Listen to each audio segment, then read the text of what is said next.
Hi, I'm Adam, and I am here to teach you about the basics of guitar.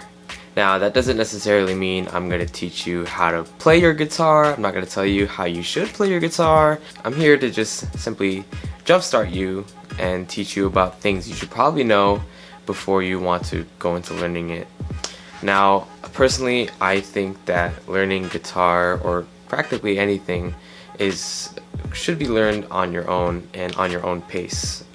So then you're not rushed into things.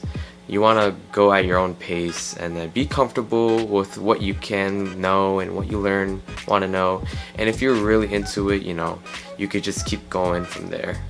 And that's why I'm here. To start things off, I'm going to tell you about some of the parts of guitar. This is obviously the top of your guitar, where it holds the strings over here, and right here is where you can tune your guitar.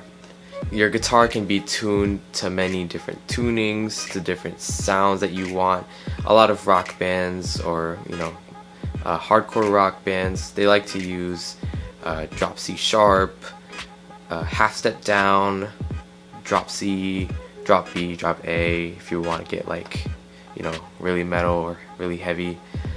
But for now, I'm going to tell you how to tune your guitar to standard tuning.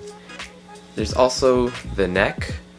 This is where you play your chords, and you can play your notes and stuff like that.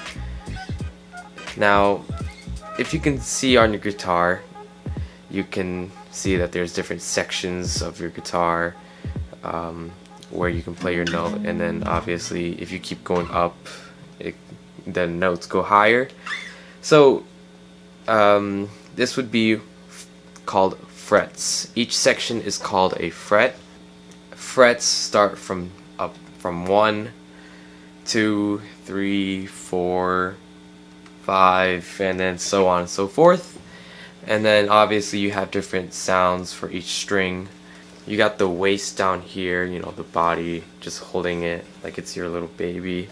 So you want to put the waist of your guitar onto your lap, so then you're comfortable with it.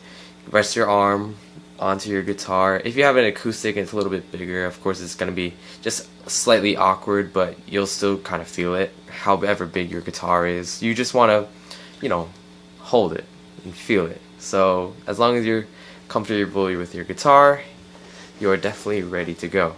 So now, of course, you have the 6 strings for your guitar. Each string obviously going to be a note. You got your E string. This would be number 6. The A string, this would be number 5. The D string, which would be number 4. The G string, which would be number 3. The B string, which would be number 2. And then finally, your high E string, which would be number 1. So 6 to 1 is actually from top to bottom of your guitar. Don't ask me why it's top to bottom, but it is from 6 to 1. But yeah, usually when you're out buying a guitar, or if you don't have one already, you could go buy a guitar tuner at your local guitar shop. But I can't be asked personally. I would rather just download a guitar tuner app, or just a regular tuner app onto your phone, and then you can tune it to your E, A, D,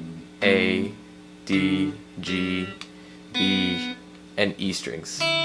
Now at first it might be hard to kind of memorize it.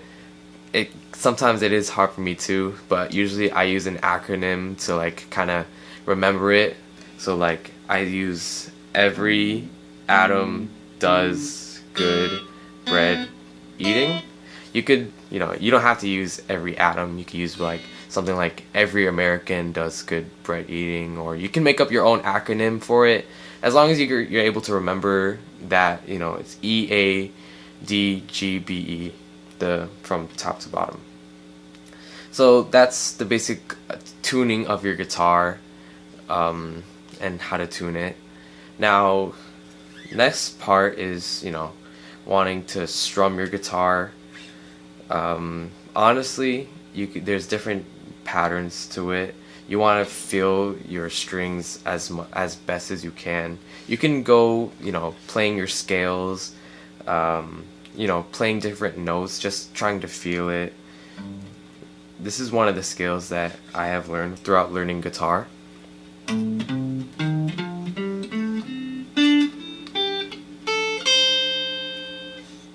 So doing that scale is starting with, it would be 5 on the E, and then 8 on the E, and then 6 on the A, 8 on the A, 5 on the D, and then 7 on the D, and then 5 on the G, and then 7 on the G, and then 5 on the B, and then 8 on the B, and then 5 on the E, high E, and then 8 on the high E. So like, that's one of the main scales you can learn.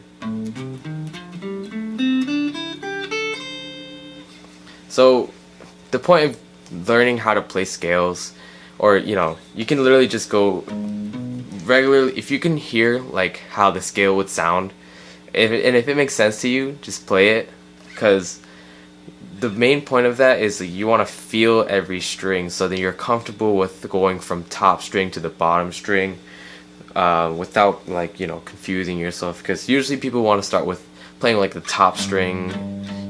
That would be easier for you, but then of course you want to learn how to play other strings much comfortably, so then as you do scales and stuff like that, you'll be more comfortable playing different strings, and then you'll know how to impulsively go straight to the lower strings, which would be a little bit more difficult.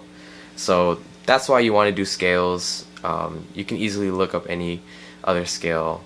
So yeah, and of course when if you want to do chords and stuff like that, you want to play strings simultaneously. So definitely just keep strumming, strum on your own. Try to play like chords and stuff like that, or just randomly just bar if you want. Yeah, so you want to definitely practice getting a feel of playing the different strings simultaneously, so that you can learn how to play chords. So playing up, just going up down, or down up, up, and then or just practicing going down, down, stuff like that, so then you can have a feel, again, having a feel of your guitar. So that's pretty much it for now. That's kind of the basics of getting started with your guitar, learning how to tune it, knowing how to hold it, being comfortable with it. Of course, guitar is not going to be just like that you'll learn it. It's definitely going to take time and a lot of commitment to spending nights just playing guitar and just feeling it, being more comfortable with it. This video is of course not gonna make you into a guitar master, but at least some advice on how to manage starting guitar. So I hope this was extremely helpful to you. If there's any questions that you have, please feel free to leave in the comments. If this was helpful to you, also leave a like or comment about it, and I will see you in the next one.